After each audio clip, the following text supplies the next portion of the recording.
Le titre, c'est l'incrédulité de saint Thomas et le miracle de saint Pierre.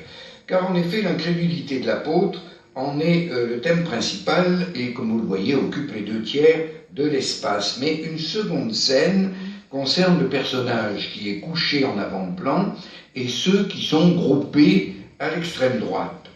Il s'agit de la résurrection miraculeuse d'un mendiant paralytique par saint Pierre. Et on voit le saint muni de ses clés, je pense que vous les distinguez très bien sur l'écran, là, muni de ses clés, qui se penche pour relever l'infirme.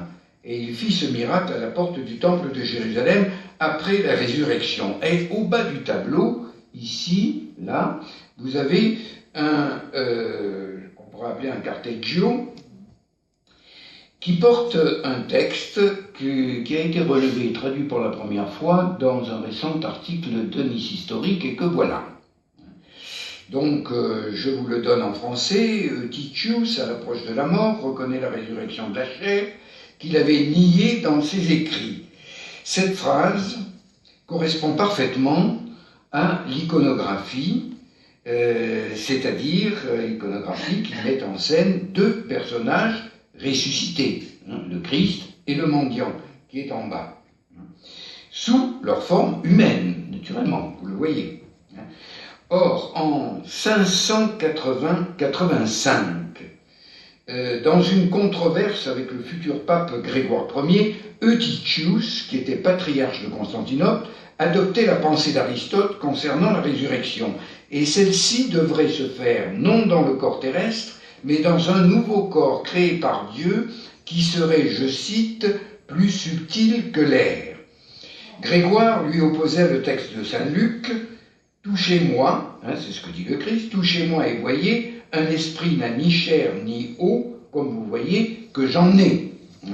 En dépit de l'intervention de l'empereur Tibère II, Eutychius ne se rétracta que sur son lit de mort, reconnaissant « Je confesse que c'est dans cette chair-ci, la mienne, que nous ressusciterons ». Et c'est ce que reprend le texte du tableau de Reims-Place dans la vallée du Val-de-Blore.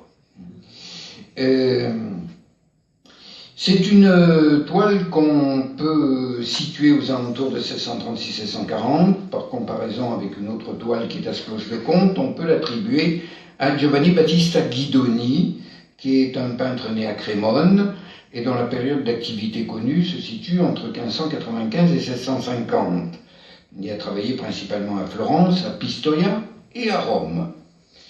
Et parmi ces œuvres de ce Giovanni Battista Guidoni, mauvaise photo, excusez-moi, mais je voulais la montrer quand même, Saint-Sébastien soigné par Sainte-Irène, qui est conservé au musée de Caen et qui est daté précisément de 1633.